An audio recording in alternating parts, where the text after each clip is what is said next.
কথাবাণী চ্যানেলে আপনাদের স্বাগতম। আজ আমরা শোনাব হুমায়ুন আহমেদ রচিত ছোট গল্প ফজলুল করিম সাহেবের ত্রাণ কার্য। ফজলুল করিম সাহেব গম্ভীর মুখে বললেন, মাঝে মাঝে বড় ধরনের ক্যালামিটির প্রয়োজন আছে। বন্যার খুব দরকার ছিল। এই বলে তিনি পানের পিক ফেলে কড়া করে তাকালেন ইয়াজউদ্দিনের দিকে। ইয়াজউদ্দিন ভয়ে কুঁচকে গেল। পানে কি জর্দা দেয়া ছিল ইয়াজউদ্দিন? ইয়াজউদ্দিন হ্যাঁ না কিছুই বলল না। ফজলুল করিম সাহেব দ্বিতীয়বার পানের পিক ফেলে বললেন, তোমরা কোনো কাজ ঠিক মতো করতে পারো না। আমি কি জর্দা খাই? আরেকটা পান নিয়ে আসি স্যার। তিনি জবাব দিলেন না। তার মাথা ঘুরছে, বমি বমি ভাব হচ্ছে। এই সঙ্গে ক্ষীণ সন্দেহও হচ্ছে যে ইয়াজউদ্দিন নামের বোকা বোকা ধরনের এই লোকটা ইচ্ছে করে তাকে জর্দা ভর্তি পান দিয়েছে। এরা কেউ তাকে সহ্য করতে পারে না। পদে পদে চেষ্টা করে ঝামেলায় ফেলতে। ইয়াজউদ্দিনের উচিত ছিল ছুটে গিয়ে পান নিয়ে আসা। তা না করে সে ক্যাবলার মতো জিজ্ঞেস করছে, আরেকটা পান নিয়ে আসি স্যার। হারামজাদা আর কাকে বলে?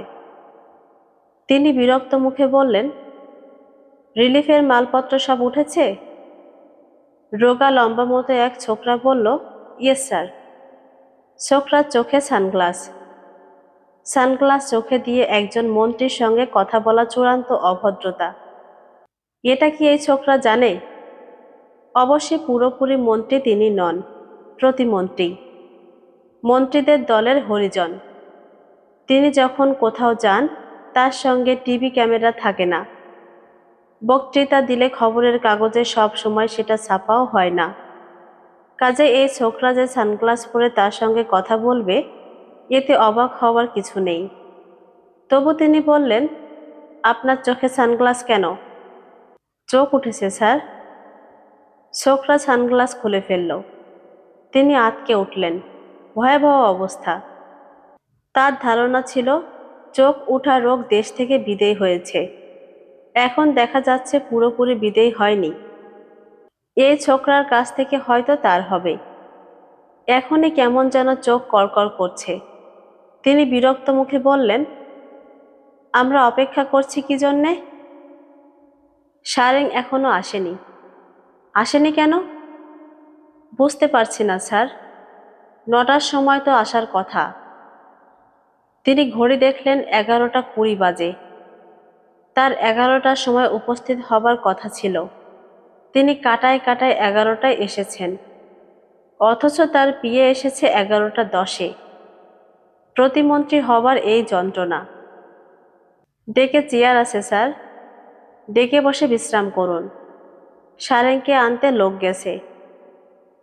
তিনি অপ্রসন্ন মুখে ডেকে রাখা গদিওয়ালা বেতের চেয়ারে বসলেন। সামনে আরও কিছু খালি চেয়ার আছে, কিন্তু তার সঙ্গের কেউ সেই সব চেয়ারে বসল না। তিনি দরাজ গলায় বললেন, দাঁড়িয়ে আছেন কেন? বসুন। কতক্ষণে লঞ্চ ছাড়বে কোনো ঠিক নেই। বাংলাদেশ হচ্ছে এমনই একটা দেশ যে সময় মতো কিছু হয় না। বন্যাটা অবশ্যই স্যার সময় মতো আসে। তিনি অপ্রসন্ন মুখে তাকালেন। কথাটা বলেছে সানগ্লাস পরা ছোকরা। কথার পিঠে কথা ভালোই বলেছে। তিনি নিজে তা পারেন না। চমৎকার কিছু কথা তার মনে আসে ঠিকই, কিন্তু তা কথাবার্তা শেষ হবার অনেক পরে। তিনি চশমা পরা ছোকরার দিকে তাকিয়ে বললেন, আপনি কে? আপনাকে তো ঠিক চিনতে পারছি না। আমার নাম স্যার জামিল। নিউ ভিডিও লাইফে কাজ করি। আমি স্যার ত্রাণ কার্যের ভিডিও করব। ত্রাণ কার্যের ভিডিও করবেন মানে? ত্রাণ কার্যের ভিডিও করতে আপনাকে বলেছে কে? আমাকে স্যার একদিনের জন্য ভাড়া করা হয়েছে। আপনি নেমে যান। জি স্যার। আপনাকে নেমে যেতে বলছি। ত্রাণ কার্যের ভিডিও করার কোনো প্রয়োজন নেই। স্যার হামিদ সাহেব বললেন। হামিদ সাহেব বললে তো হবে না। আমি কি বলছি সেটা হচ্ছে কথা। যান, নেমে যান। জামিল লঞ্চের ডেক থেকে নিচে নেমে গেল। ফজলুল করিম সাহেব থমথমে গলায় বললেন, জনগণকে সাহায্য করবার জন্য যাচ্ছি। এটা কোনো বিয়ে বাড়ির দৃশ্য না যে ভিডিও করতে হবে। কি বলেন আপনারা?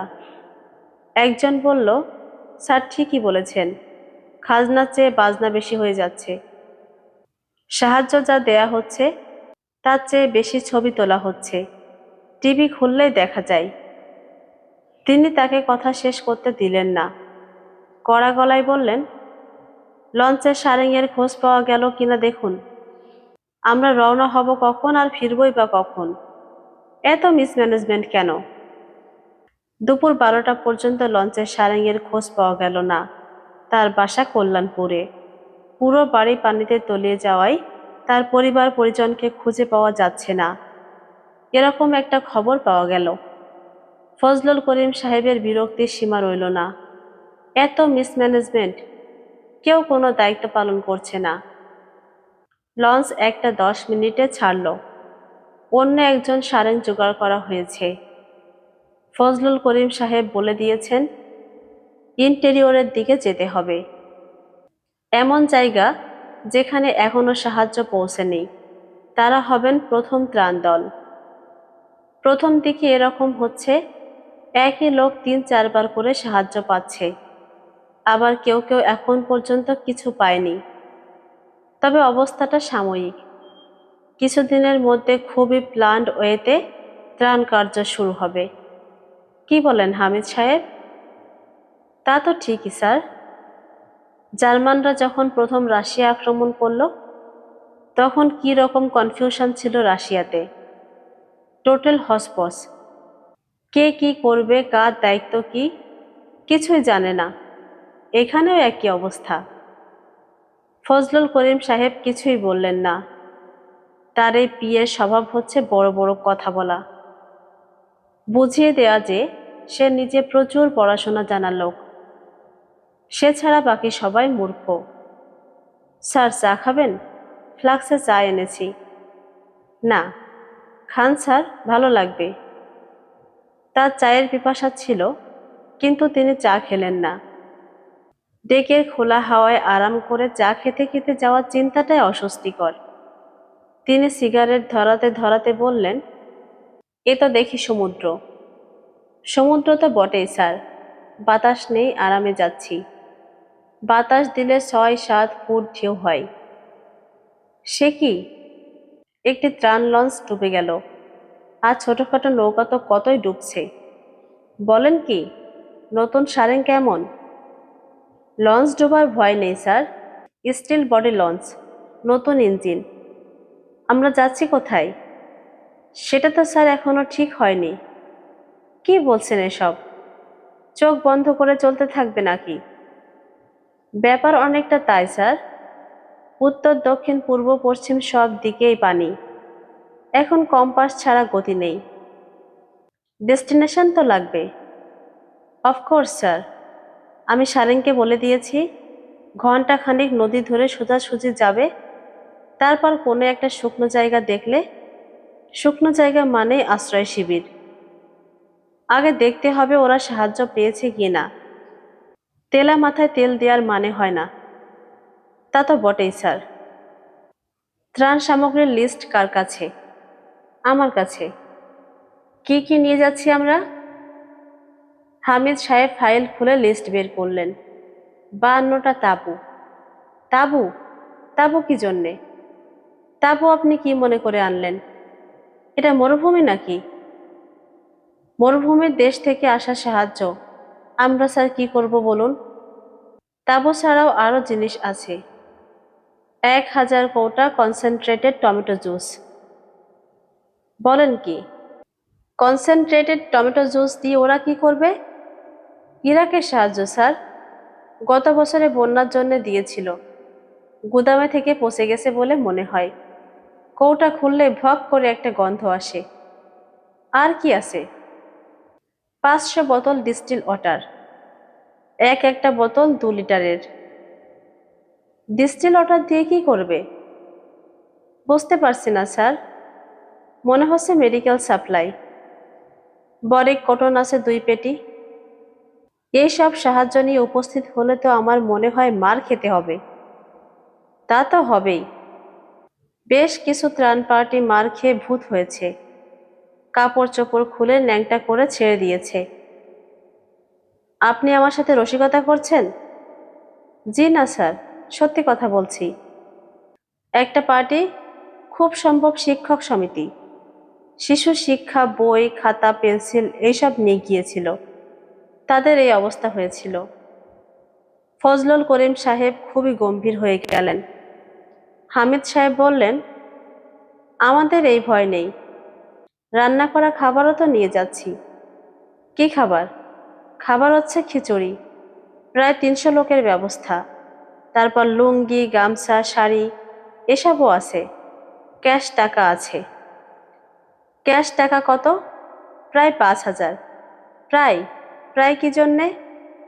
একজ্যাক্ট ফিগার বলুন। 5,000 ছিল, তার মধ্যে কিছু খরচ হয়ে গেল। ভিডিও ক্যামেরা, তারপর আপনার নতুন সারেং নিতে হলো, এই খরচা বাদ যাবে। ভিডিও ক্যামেরা আপনাকে কে নিতে বলল? এটা তো স্যার বলার অপেক্ষা রাখে না, একটা রেকর্ড থাকতে হবে না? ফজলুল করিম সাহেব আর কিছু বললেন না, ঝিম মেরে বসে রইলেন। চারিদিকে পানি আর পানি। নদী দিয়ে নৌকা চলছে না সমুদ্র পাড়ি দেওয়া হচ্ছে বোঝার কোনো উপায় নেই। আকাশ কেমন ঘোলাটে, অল্প অল্প বাতাস দিচ্ছে, তাতেই বড় বড় ঢেউ তৈরি হচ্ছে। লঞ্চের গায়ে বেশ শব্দ করে ঢেউ ভেঙে পড়ছে। এর চেয়ে বড় ঢেউ উঠতে শুরু করলে মুশকিল। 2 ঘন্টা চলার পরও কোনো শুকনো জায়গা দেখা গেল না। লঞ্চের সারেং চোখ মুখ কুঁচকে জানালো, নদী বরাবর গেলে শুকনো জায়গা চোখে পড়বে না, আড়াআড়ি যেতে হবে। তবে সে আড়াআড়ি যেতে চায় না, লঞ্চ আটকে যেতে পারে। আড়াআড়ি যেতে হলে নৌকা নিয়ে যাওয়া উচিত। ফজলুল করিম সাহেবের বিরক্তি সীমা রইল না। তিনি বিড়বিড় করে বললেন, মিসম্যানেজমেন্ট, বিরাট মিসম্যানেজমেন্ট। এই ব্যাপারগুলো আগেই দেখা উচিত ছিল। হামিদ সাহেব হালকা গলায় বললেন, আগে তো স্যার বুঝতে পারিনি। আপনি কিছু মুখে দিন, সারা দিন খাননি। চা নোনতা বিস্কিট দিই, কলাও আছে, স্যার দিতে বলি। আপনারা কিছু খেয়েছেন?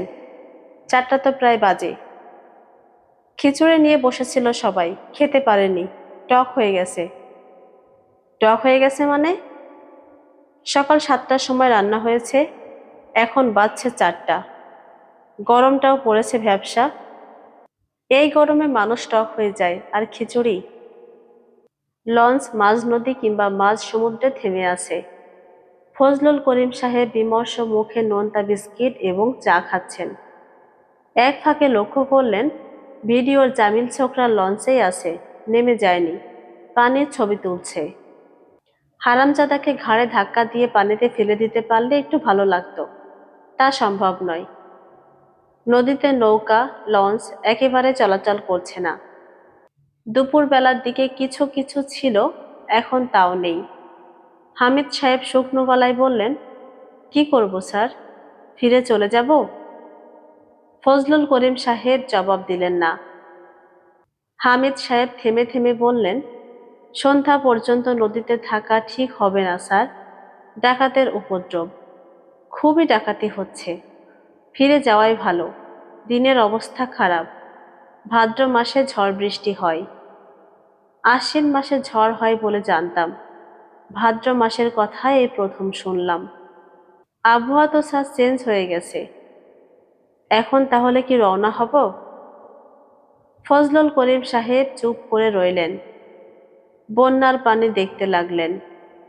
হামিদ সাহেব বললেন, খিচুড়ি ফেলে দিতে বলেছি, টক খিচুড়ি ফিরিয়ে নিয়ে গিয়ে তো লাভ নেই, যে খাবে তারই পেট নেমে যাবে। যা ইচ্ছা করুন, কানের কাছে বকবক করবেন না। 5,000 টাকা ক্যাশ আছে বলেছিলাম না, তাও ঠিক না। লঞ্চের তেলের খরচ দিতে হয়েছে, সারেং এবং তার 2 অ্যাসিস্ট্যান্টের বেতন, ভিডিও ভাড়া, চা নোনতা বিস্কিট এবং কলার জন্য খরচ হলো 4,057 টাকা 33 পয়সা। সঙ্গে এখন স্যার ক্যাশ আছে 87 টাকা 53 পয়সা। আমার কানের কাছে দয়া করে ভ্যান ভ্যান করবেন না। লঞ্চ ফিরে চলল। পথে কলা গাছের ভেলায় ভাসমান একটি পরিবারকে পাওয়া গেল। 3 বাচ্চা, বাবা, মা, একটি ছাগল এবং 4টা হাঁস। অনেক ডাকাডাকির পর তারা লঞ্চের পাশে এনে ভেলা ভিড়ালো। 87 টাকা 33 পয়সা সবটাই তাদেরকে দেওয়া হলো। একটা শাড়ি, একটা লুঙ্গি এবং একটা গামছা দেওয়া হলো। ফজলুল করিম সাহেব দরাজ গলায় বললেন, একটা তাঁবু দিয়ে দিন। হামিদ সাহেব ক্ষীণ গলায় বললেন, তাঁবু দিয়ে ওরা কি করবে? যা ইচ্ছা করুক, আপনাকে দিতে বলছি দিন। তাঁবুর ভারে ভেলা ডুবে যাবে স্যার। ডুববে না। তারা তাঁবু নিতে রাজি হলো না। তার বদলে ভেলা থেকে লঞ্চে উঠে এলো। 11-12 বছরের একটি মেয়ে আছে সঙ্গে। সে সারাদিনের ধকলের কারণেই বোধ হয় লঞ্চে উঠে হড় করে বমি করল। ফজলুল করিম সাহেব আঁতকে উঠে বললেন, কলেরা নাকি? কি সর্বনাশ! তার মেজাজ খুবই খারাপ হয়ে গেল। তিনি বাকি সময়টা কেবিনের দরজা আটকে বসে রইলেন। তার গায়ের তাপমাত্রা বেড়ে গেল। পরদিনের খবরের কাগজে ফজলুল করিম সাহেবের ত্রাণ কার্যের একটি বিবরণ ছাপা হয়।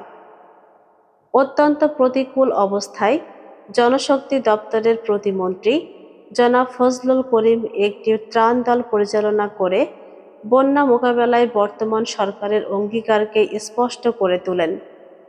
দুর্যোগপূর্ণ আবহাওয়ায় পুরো 24 ঘন্টা অমানসিক পরিশ্রম করে তিনি নিজে অসুস্থ হয়ে বর্তমানে মেডিকেল কলেজে চিকিৎসাধীন।